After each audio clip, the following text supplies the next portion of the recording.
For nearly a decade, Emily and her husband Daniel had poured their hearts into Willow Bend Drive, believing they had finally found the home where memories would grow alongside the oak trees and rose bushes Emily planted herself. Their pale blue door, a symbol of warmth and welcome, framed countless Sunday mornings filled with the scent of cinnamon pancakes and the laughter of their daughter Lily chasing friends across the yard. The house was modest, a single story with a swing set that creaked in the wind, but it held every bit of their love, effort, and hope for the future.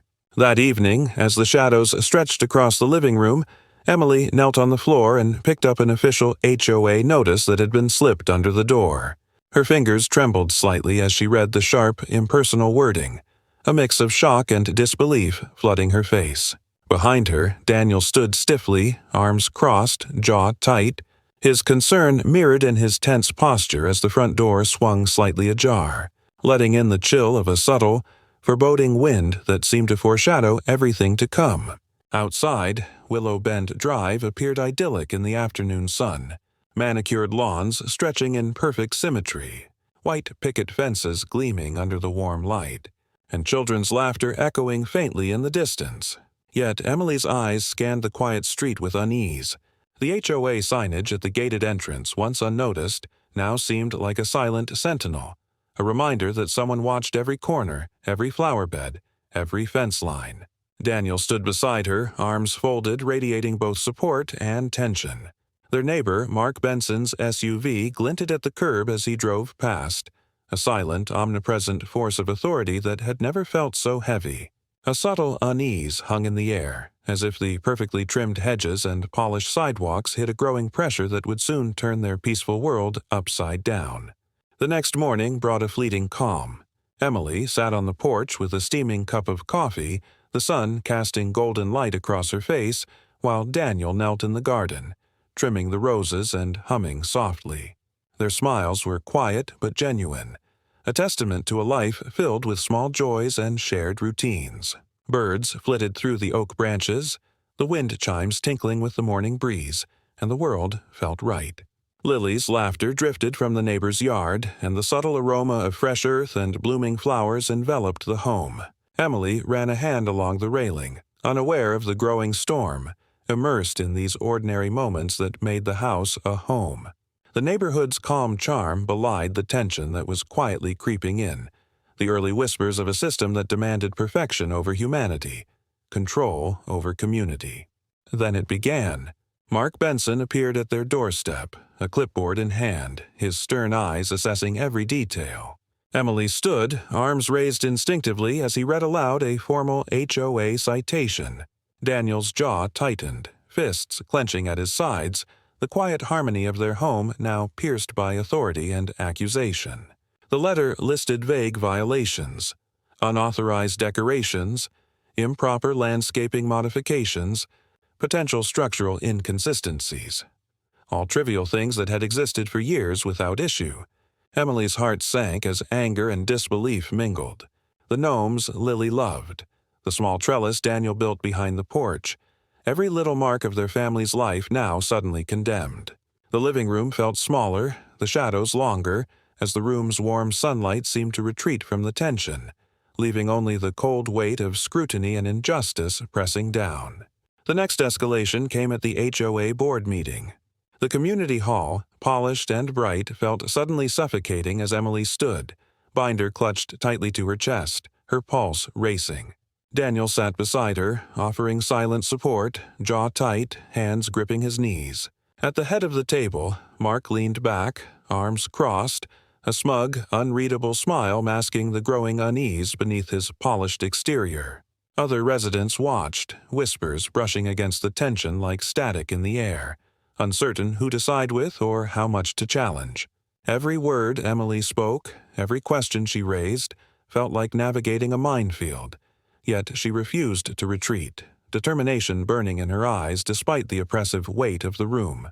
The polished wood reflected the overhead lights, casting elongated shadows that mirrored the stretching tension of every word and gaze, the confrontation escalating with every heartbeat. Not all was lost. Slowly, hesitant faces of neighbors began to appear behind Emily, leaning forward, listening with growing concern and solidarity. Inside the meeting room, Emily laid out evidence, her expression a mix of seriousness and quiet resolve. Daniel jotting notes beside her. The community bulletin board with posted HOA rules framed the background, a stark reminder of the regulations that had become tools of intimidation. The tension in the room shifted subtly. Worried glances turned into nods of agreement. Whispers became murmurs of encouragement. For the first time, Emily felt the weight of her isolation lighten, replaced with the fragile but growing strength of shared voices ready to stand against the tyranny that had begun creeping into their neighborhood. The harassment escalated with each passing day. Emily could feel Mark's eyes on her as she worked in the garden, his SUV parked conspicuously across the street, arms crossed, a frown etched deep into his features. Daniel hovered close by, watering flowers with tense movements, shoulders hunched against the invisible pressure. Even the sunlight seemed to dim as it passed over their home, casting long, foreboding shadows across the yard. Every glance from a passerby, every knock at the door, felt like an inspection. The neighborhood, once a haven of comfort, now pressed in with intimidation and fear, turning every ordinary action into a test, every smile into suspicion.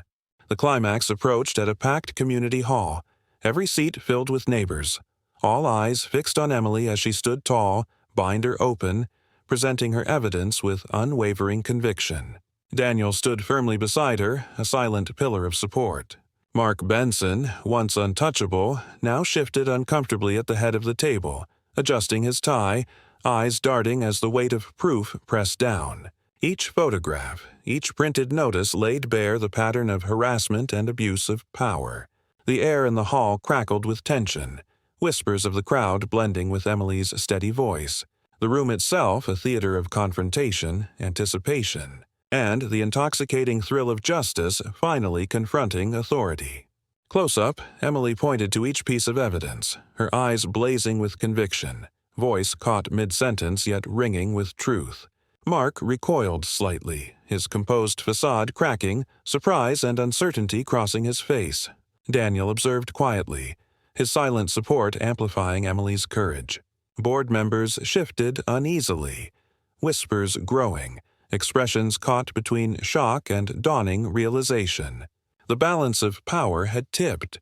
The fear that had dominated their lives was breaking under the sheer weight of facts, integrity, and collective witness. Every inch of Emily's resolve shone through, a testament to determination and righteous defiance. Outside, the air felt lighter. Emily and Daniel stood on their porch, smiles genuine and relieved, as neighbors gathered on the street, chatting, laughing, and reclaiming the joy that had once been threatened. The HOA signage loomed subtly in the background, a subdued reminder of the restored order, but no longer oppressive. Golden hour sunlight bathed the neighborhood, warm and soft, illuminating the faces of children playing, dogs running, and families reconnecting. Harmony had returned, and the community breathed as one, celebrating justice, resilience, and the courage of a single family to stand against intimidation. As the sun dipped toward the horizon, Emily sat on the porch swing, a soft smile gracing her features, eyes reflecting both relief and quiet pride. Daniel leaned against the railing behind her, arms resting, watching the street, a protective yet relaxed presence. Every creak of the swing, every gentle breeze, seemed infused with the sense of peace they had fought for, a calm after the storm, a moment to savor the depth of personal growth and the enduring strength of family and community. Wide-angle, Willow Bend Drive breathed life again. Neighbors walked their dogs, children played freely, gardens flourished, and Emily and Daniel watched from mid-ground with quiet satisfaction. In the background, Mark Benson remained isolated, arms crossed, powerless to reverse the reclaiming of justice. The community, once stifled under invisible oppression, now thrived openly, a testament to fairness, resilience, and the enduring truth that collective courage can restore harmony and reclaim dignity.